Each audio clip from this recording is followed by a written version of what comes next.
Hello everybody, my name is Stef Scholten. I'm director of the Hunterian at the University of Glasgow, and I'm currently in the Hunterian Art Gallery where we're checking to make sure that our collection is safe during lockdown.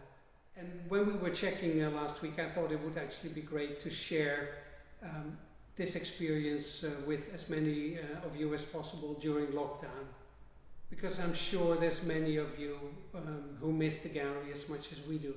So I thought, why don't I take you around and tell you a bit how this collection came about and how we keep on collecting to the present day.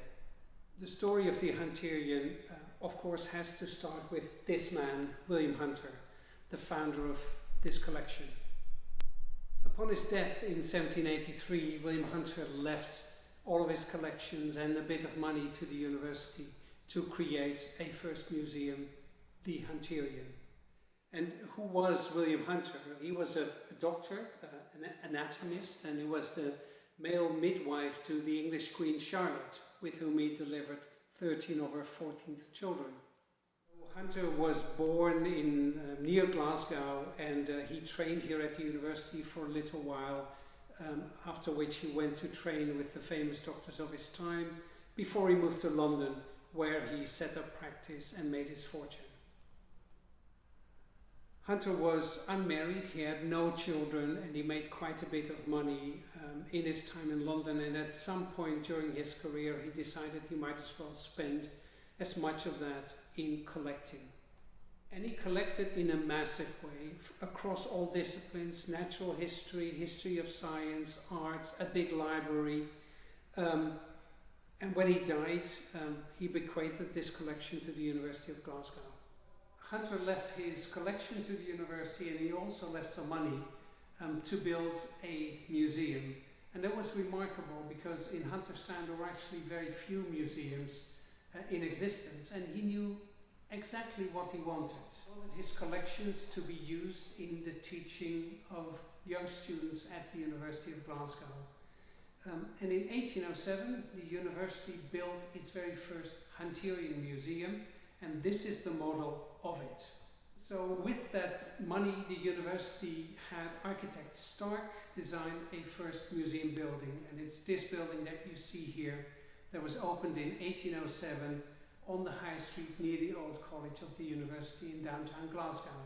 This building was only short-lived because it was demolished shortly after 1870, when the university moved to the west end of Glasgow to its new buildings on Gilmore Hill. And this new great Hunterian museum in the building designed by Gilbert Scott is a feature of the university till today. And the Hunterian in 1807 was the first public museum in Scotland, and it was actually the first picture gallery in all of the UK.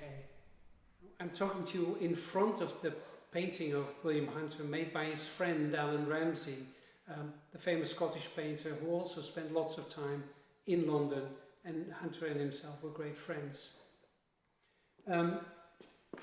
Some of the other paintings from Hunter's collections, this Isabella Countess of Hertford by Alexander Roslin, and the much loved Chardin painting Lady Taking Tea, and many others are represented here in the art gallery. And one of my favorites from Hunter's collection is this woman's portrait with a parrot by painter Antonis Moore. It's called Netherlandish, it's Netherlandish style, it's late 16th century, and its pendant is actually in the Maurits House in The Hague. Ever since Hunter, the Hunterian has been building its collections. And interestingly enough, the university and Hunterian are not allowed to spend any of its core funding on acquisitions, so we rely heavily on the generosity of friends and funders. So I'll take you through a few of the acquisitions, important acquisitions that have been made in the history of the Hunterian. So one of the most important acquisitions that was ever made for the Hunterian was a collection of the American painter James McNeill Whistler. And you see three of his full-length portraits behind me. collection of whistlers were donated by his sister-in-law, Rosalind Burney Phillip, who between 1935 and 1958 donated all of the artworks that she had inherited from her brother-in-law when he died. The Whistler collection is very large. It comprises of more than 80 oil paintings, almost 3,000 prints and drawings, artist materials, and his archive that is in the special collections of the University Library. This collection is a great resource for research and teaching, and it's widely used by art history. And Whistler was the subject of an exhibition we had actually programmed for this summer, but because of the COVID crisis, we've postponed it a year. So next year, in the Hunterian Art Gallery, there will be a very large-scale Whistler exhibition in the Hunterian. And when lockdown started, we had just opened an exhibition called A Curator's Choice. It's an exhibition that was put together to show 20 years of research and acquisitions by curator Dr. Peter Black, who recently retired from the Hunterian. So in this exhibition, you'll see a lot of works that have been acquired during his 20 years career, but also some of the research that he's done that has led to new attributions of existing works of art in the collection. Such as this Head of an Old Man by Peter Paul Rubens, that comes actually from Hunter's collection, but only through Peter's scholarship we've been able to attribute it to Rubens. Portraiture is of course an important genre in art of all ages. So you'll find not only 17th century Flemish paintings, you'll also find 20th century and 21st century portraiture, for instance like this portrait by Alison Watt. So amongst our more recent acquisitions, maybe some of the most important ones are these two drawings by Käthe Kollwitz, famous German artist from the earlier 20th century.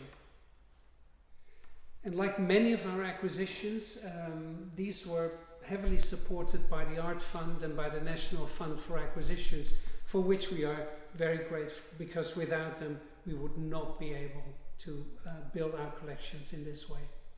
And last year we were lucky enough to receive a collection of American art by this man, Philip A. Bruno, a gallerist in New York for 70 years. And you see him here on the portrait of him by Frederick Brown, an American artist. All in all, he donated about 70 works of art now that he's come to live in Glasgow with his wife, the famous Glasgow art critic Claire Henry. So the Curator's Choice exhibition is the one exhibition that you will be able to visit once we reopen, hopefully soon. And in the meantime, we've also turned it into an online exhibition, so make sure you check out the Hunterian website for this exhibition and all kinds of other interesting stuff. As I said, to build our collections, we rely heavily on the support of funders such as the Art Fund and the National Fund for Acquisitions, and on individual donors. So please consider supporting the Hunterian. Thank you for watching. I hope you enjoyed it, and hopefully we can receive you in the Hunterian Museum and Art Gallery sometime soon.